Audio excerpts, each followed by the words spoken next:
What's up mga kakuya din sa today? Anong meron sa inyo ngayon? Yan. Pang ano na ba ngayon? Today is April 19. So almost more than 1 month.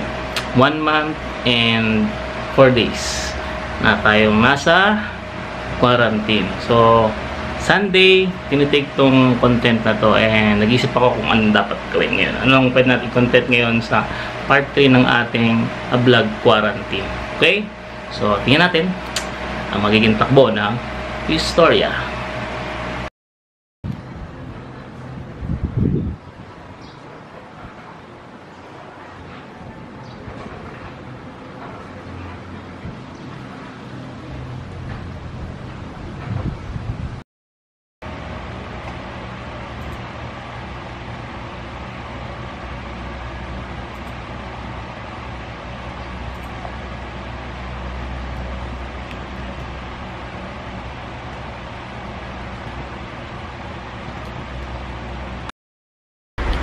So, habang nag-iisip tayo ng content ngayon, kita niyo yung background. Okay? So, naghanap ako ng video. Naalala ko, meron nga palang video yung ating patuloy-tong vlogger na si Sir Boy, first time. Na, itong recent lang, okay? Na, nag-tutorial siya ng editing and storytelling ng content ng vlog. Paano niya ginagawa. So, ang plano natin ngayon is panoorin natin ulit and then i-apply natin dito sa video na to. Okay? Sa ating quarantine vlog. Yun. Play na. Globe. Ang hina na naman ng internet. So, kagabi, nalalaglag ako dun sa aking video conference. Ano na, Globe? Bayad naman ako. Bakit ganyan? Okay? So, natin. So, yun yung tuturo sa inyo kung paano ako mag-edit ng mga vlogs ko. Kailangan sa store ninyo, meron kayong 3 narrative acts. Yun yung setup, yung conflict, at saka yung resolution. Kumbaga, sa isang vlog ninyo, sa isang kwento ninyo, dapat tumatakbo yung kwento ninyo sa tatlong yun. Okay? Setup, conflict, saka yung resolution na tinatawag. Ito yung ending nyo. Ang pinakamahalaga dyan is yung resolution, yung pang-ending nyo. Kasi kailangan mong mabigyan ng linaw yung kwento ng vlog mo. Tulad sa akin mga first-timers na nasanay na at matagal na nagtrabaho sa isang TV network, nasanay na ako sa storytelling. Kaya kung napansin nyo, yung laman ng vlog ko, iba-iba yung mood. May masaya, may kalmado, may biglang lumulungkot, may biglang nagiging parang na-inspire ka. And then, minsan, basta halo-halo. Ang sabi ko nga, parang roller coaster ng emosyon yung laman palagi ng vlog ko. Papansin nyo yan, di ba? Kasi nasanay ako sa ganung klaseng atake ng pag-i-edit. So, ayun. Pinad natin ulit yung video. Napanood ko na to actually. Nireview ko lang kasi ito yung gagawin ko ngayong content ng aking vlog. So, mag-edit tayo ng episode na to ala Boy first times editing style.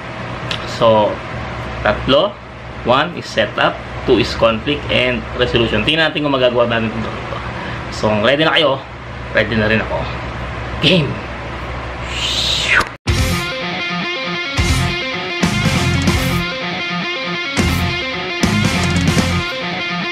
Sayang yung pagmamahal na nilalaan mo sa maling tao. Dito pa rin sa Ilog Pasig. Kuya Dan, huwag mo kalimutan na mag-subscribe sa channel ko. Ma'am Liza. My vlog, my rules.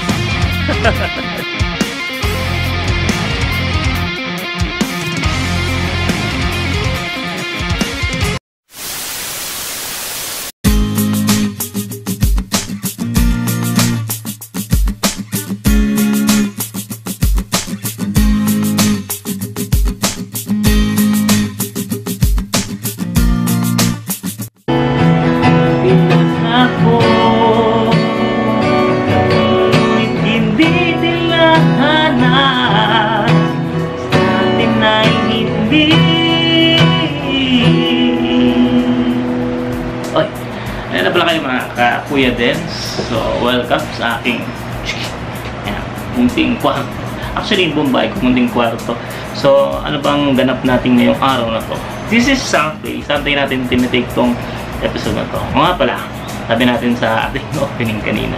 This is an episode na titingnan natin kung kaya natin yung tutorial ni Boss Boy First Time doon sa kanyang editing. So, tingnan natin ha. Tingnan natin set up. Tapos, ano ba yung nakalimutan ko yung... Okay, so this is episode quarantine vlog ala Boy First Time editing. Hindi ko kaya mapandayan.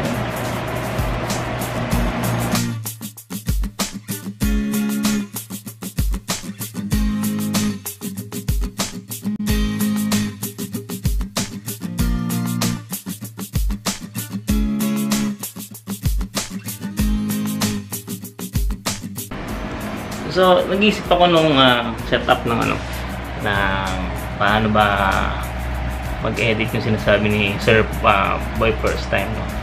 Sa kanyang tatlong sinasabi. Sinapel. Ang chuta naman. Iyon. Ay, wala. Wala. Yan. So, meron tayong setup, conflict, and then resolution. Ano yung setup natin?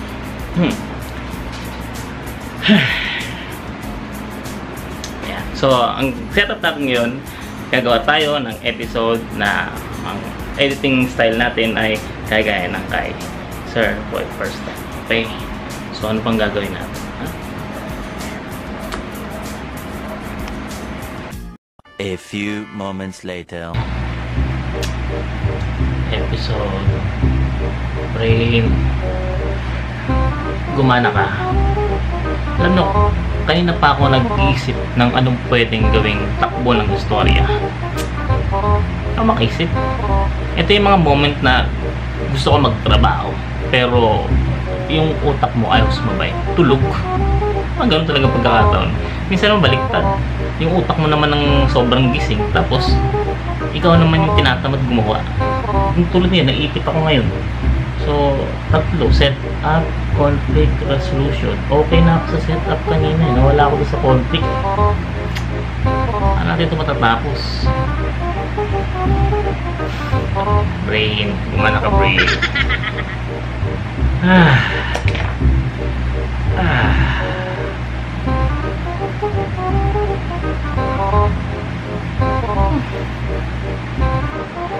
Tanong natin si Teddy.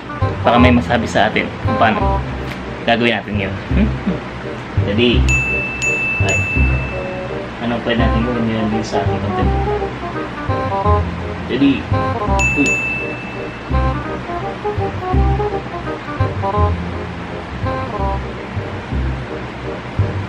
Okay. Sabagay pag nagsalita ito, no? Baka magpumakbo tayo palabas ng bahay. Teddy. Teddy. May masaya, may kalmado, may biglang lumulungkot, may biglang nagiging parang na-inspire ka. And then, minsan, basta halo-halo. Ang sabi ko nga, parang roller coaster ng emosyon yung laman palagi ng vlog ko. Yan. So, kasi nasanay ako sa ganung klaseng nire-review ko yung video ni Sir Boy First Time para makakuha tayo ng idea. Yeah.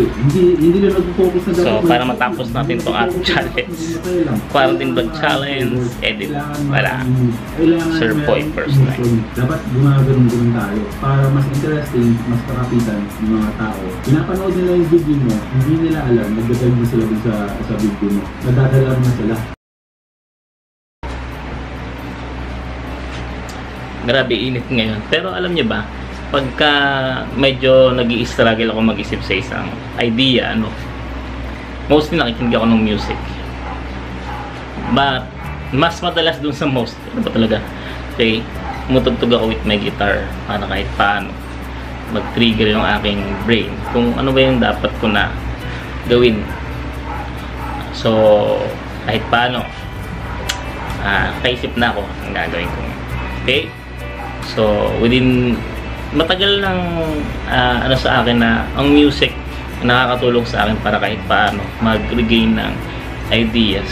Minsan, pag nai-overstress ako sa isang bagay, parang nahihirapan na akong bumuo ng solution. Yan, music.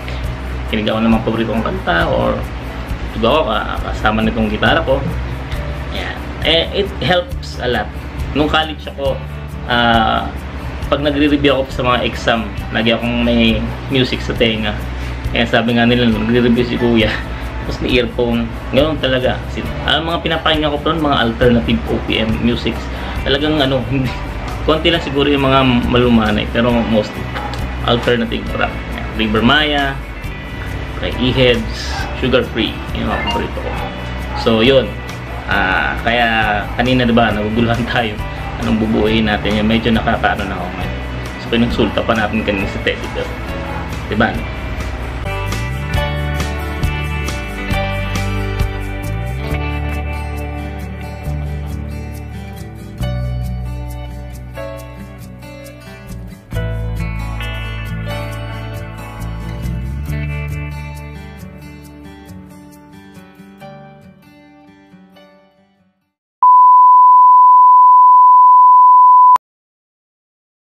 Yun. Siguro nakagawa na tayo ng mga ilang content. Wash out naman ako dito. Masyado nang maliwanag. Okay. Just natin. Yun. O, diba? So, sama ko nga ako saglit at yun na.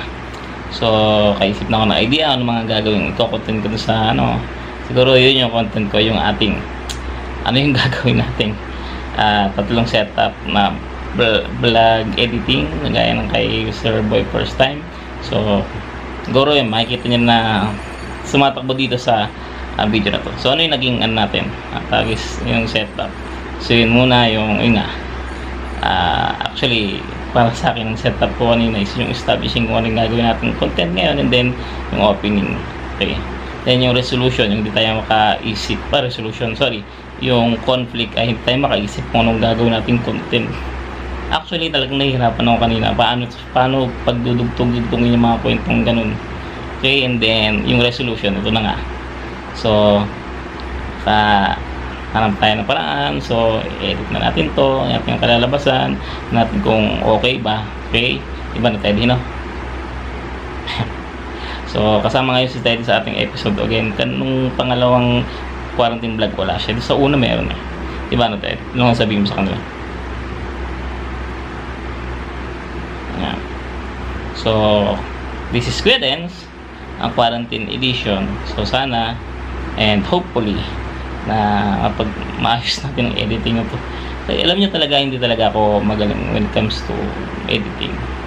I can be a story writer, pero when it comes to video editing, hindi ko alam kung nagiging effective ako kasi nga diba ako ganun, talented, diba no? Yung sa inyo kapala ng mga itong ginagamit ko, pero talent wala akong okay, sa pagkita-gitara lang ako. Sa makikita niyo pa ako sa lansangan nung wala pang lockdown, quarantine. Doon ako sa tricycle tumutugtog, no? May malaking sign na nakalagay yata ng Palimos po. Joke lang. So kung matatapos tong quarantine, babalik tayo sa ganung setup. So nakikita niyo pa rin ako sa mga iba-ibang lugar playing with my guitar. Hopefully. Alam nyo, marami na akong namimiss ngayon. Although ganito rin yung setup ng buhay ko, iba pa rin pala yung alam mong merong reason kung bakit kayo di makakalabas, di makafunction normal, no? So sana matapos ng lahat at sama-sama tayong manalangin para yan. Okay, and kaya natin to. So alam nyo, kahapon, kaninang umaga pagising, nag-contemplate ako kasi binibilang ko yung resources na meron ako. Wala na pala, hindi ko napansin. Okay, so wala pa masyadong nanonood ang ating YouTube channel. Olats, pag na-extend pa tong quarantine, tira na ako sa kalsada. Kita nyo ako mga Palimos vlog. Yun na yung mangyayari. Okay, so yun na muna siguro sa ngayon. Mag-isip pa tayo ng pwedeng content sa mga susunod. Tuloy-tuloy pa rin natin itong quarantine vlog. At yung simple guitar tutorial, ibabalik natin yun. So nag-isip lang ako ng pwedeng i-content. Alam nyo, this recent days din kasi parang nawalan ako ng gana na magkagawa na kung ano-ano, kaya hindi ako gumagawa ng content. So, kakapanood ko ng mga episode ni yan, Sir Barb first time, ni One Day Off, yan. Na-push ulit ako na magagawa ng content. Nag-red, flash na yung camera, ibig sabihin lobat na siya, na-charge ko naman niya to, pero di yata na. So, this is it. Again, kita-kita yung susunod na vlog ko natin episode. This is me, Kuya Dens, and Teddy Bear. Ayan, sabi ni Teddy Bear, sa mga nanonood na first time, subscribe to our channel and like our video. Sa mga matagal na, please pakishare naman, tulungan nyo maghanap ang ating video, mga Kuya Dens. So mga Kuya Dens, sunod-sunod, comment lang kayo, may mga gusto kong sabihin, may mga gusto kong i-request, yung kaya natin ha, alam niyo naman hindi lahat pwede gawin ni Kuya Dens Show. So this is it, Kuya Dens signing off. Ikaw ulit mag-sign off.